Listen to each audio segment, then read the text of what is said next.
ओम।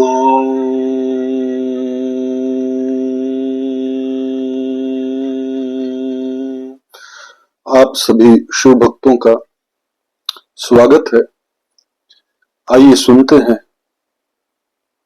शिव पुराण की रुद्र संहिता की इस कथा के भाग से हमें ऋषि मुनि क्या समझाना चाहते हैं।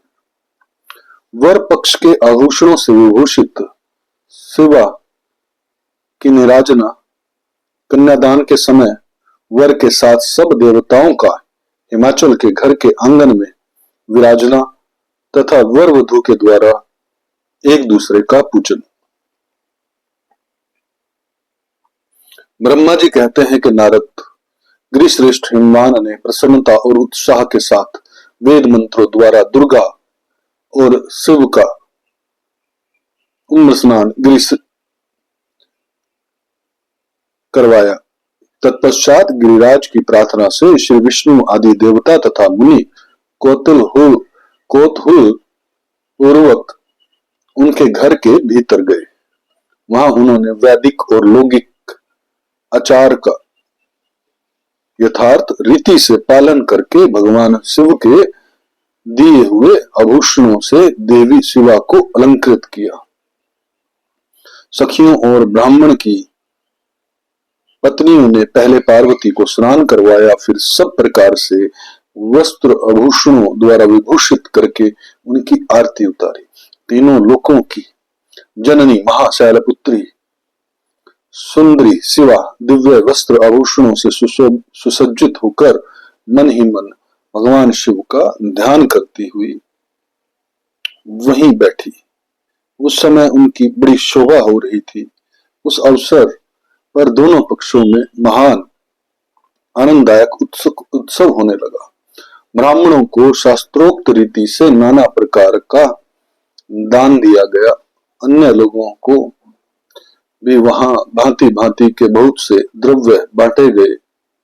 विशेष उत्सव के साथ गीत और वाद आदि के द्वारा लोगों का मनोरंजन किया गया। तदंतर मैं ब्रह्मा, भगवान विष्णु, इंद्र आदि देवता तथा मुनि ये सब के सब बड़ी प्रसन्नता के साथ सा आनंद उत्सव मनाते हुए भक्ति भाव से शिवा को प्रणाम कर शिव के चरण बिंदों के चिंतन पूर्वक हिमाचल की आज्ञा ले अपने अपने स्थान पर चले गए। इसके बाद गर्ग ने कन्यादान का समय जान हिमाचल से श्री शंकर तथा बारातियों को बुलाने के लिए कहा। फिर तो बाजे बजने लगे। हिमाचल के मंत्रियों ने जाकर वर और बारातियों से शीघ्र पधारने के लिए प्रार्थना की। वे बोले, कन्यादान के लिए उचित समय आ गया है, अतः आप लोग शीघ्र मंडप में पधारें। तदनंतर भगवान शिव को सुंदर वस्त्राभूषणों से सुसज्जित करके वृषभ की पीठ पर बिठाया गया और जय बोलते हुए सब लोग चले। भगवान शंकर के आगे करके बाजे बजाते और कौतुक करते हुए सब बाराती हिमालय के घर को गए। हिमाचल के भेजे हुए ब्राह्मण तथा श्रेष्ठ पर्वत कौतूहल पूर्वक शंभु के आगे आगे चलते थे। भगवान के मस्तक पर बहुत बड़ा छत्र तना हुआ था। सब ओर से उन्हें चमर डुलाया जाता था और वे महेश्वर चुनौवे के नीचे होकर चलते थे। मैं, विष्णु, इंद्र और लोकपाल आगे रहकर उत्तम शोभा से सुशोभित हो रहे थे।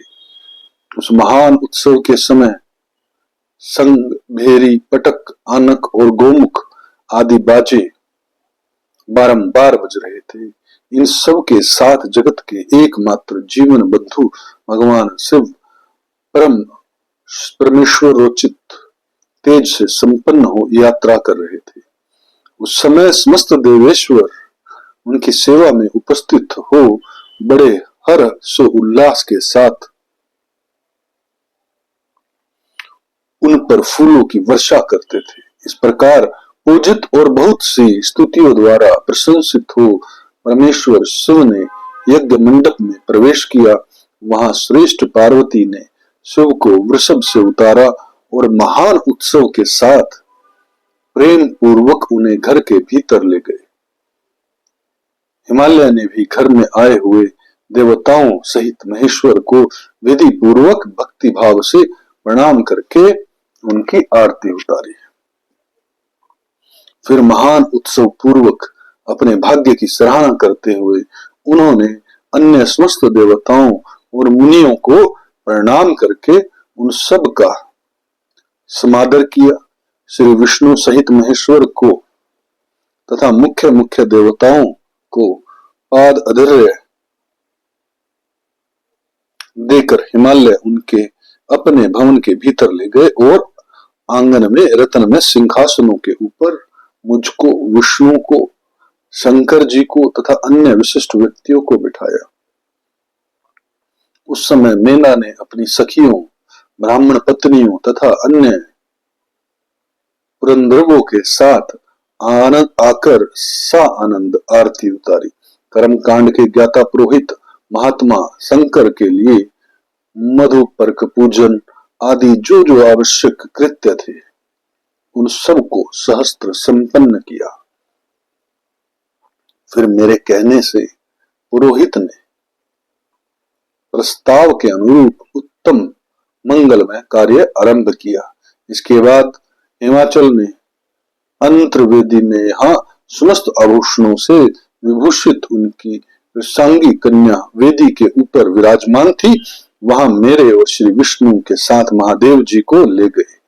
तदंतर बृहस्पति आदि विद्वान बड़े उत्साह संपन्न हो कन्या दान उचित लगन की प्रतीक्षा करने लगे। गर्ग ने पुण्य वाचन करते हुए पार्वती जी की अंजुलि में चावल भरे और शिव के ऊपर अक्षत छोड़ा। परम उदार सुमुखी पार्वती ने दही, अक्षत, कुश और जल से वहां रुद्रदेव का पूजन किया, जिनके लिए शिवा ने बड़ी भारी तपस्या की थी। उन भगवान शिव को बड़े प्रेम से देखती हुई वे वहां अत्यंत शोभा पा रही थी। फिर मेरे और गर्गादि मुनियों के कहने से शंभु ने लोकाचार व शिव का पूजन किया। इस प्रकार परस्पर पूजन करते हुए वे दोनों जगन में पार्वती परमेश्वर वहां सुशोभित हो रहे थे। त्रिभुवन की शोभा से संपन्न हो परस्पर देखते हुए उन दोनों दंपति की लक्ष्मी आदि देवियों ने विशेष रूप से आरती उतारी। भक्तजनों, बड़ा सुंदर वर्णन विवाह के संपन्न होने का किया गया है इस कथा में, और मेरी समझ में ये आता है कि ऋषि मुनि हमें विवाह किस तरह से करना चाहिए, उसके अंदर कितनी आत्मीयता से रस्में निभानी चाहिए, कितनी आत्मीयता से जो विशिष्ट अतिथि आते हैं उनको आदर कैसे करना चाहिए, उनका सम्मान कैसे करना चाहिए, क्या क्या वस्तुओं का इस्तेमाल होता है, ये भी बताने का प्रयास ऋषि मुनियों ने किया है। यह कथा यहीं पर समाप्त होती है। भगवान शिव से प्रार्थना कि वो आपके जीवन में स्वास्थ्य, धन, प्रेम और खुशी जीवन में दे। ओम तत्सत, ओम तत्सत, ओम तत्सत।